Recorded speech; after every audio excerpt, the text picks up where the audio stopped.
Cedric Alexander is with us as well, another one of our CNN law enforcement analysts. What's your read on this situation? Because the reporting is just coming in. Ari Fleischer, the former White House press secretary, tweeting that shots were fired, although now suggesting, at least from his vantage point, it seems calm. The Fort Lauderdale International Airport spokesperson tweeting that it's an ongoing situation at baggage claim. I think he said Terminal 2 at the Fort Lauderdale Hollywood International Airport. You see some of the planes still out there, but I assume the airport is closed.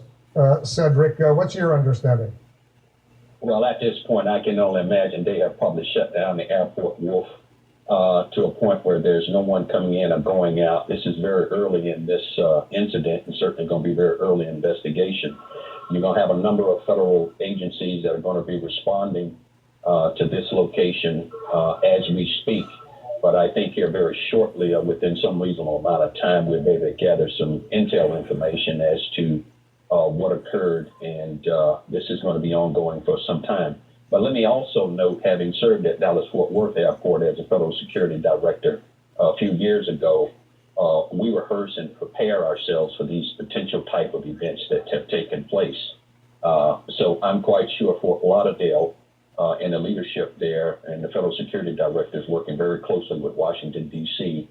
and all the other federal partners and local partners to try to, one, make sure everyone is safe, and two, make attempts to keep people in a position where we can identify if there's any other potential threats that still may be in and around that airport. It's very early in this investigation. You once, as you point out, that you once worked in airport security. You see these pictures. You see these people still out there on the tarmac. You see a lot of security. You see the entrance to the airports, the roads coming into the airport clearly shut down with a lot of police vehicles. It's clearly a serious situation. When you see this, what's your understanding? Well, when you see it, Wolf, here again, this is very different for us in this country, particularly to see this type of shooting with this number of injuries. What is going to be profoundly important to determine at this point, of course, is who is the attacker or attackers. Here again, it's very early in this investigation. What we got to do right now is to secure that scene, keep as many people as safe as possible, and in addition to that, begin to conduct an investigation.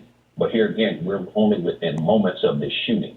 So I think as information continues to come in, we'll be able to make a much better assessment based on information we're going to get from police on the ground and also from reporters.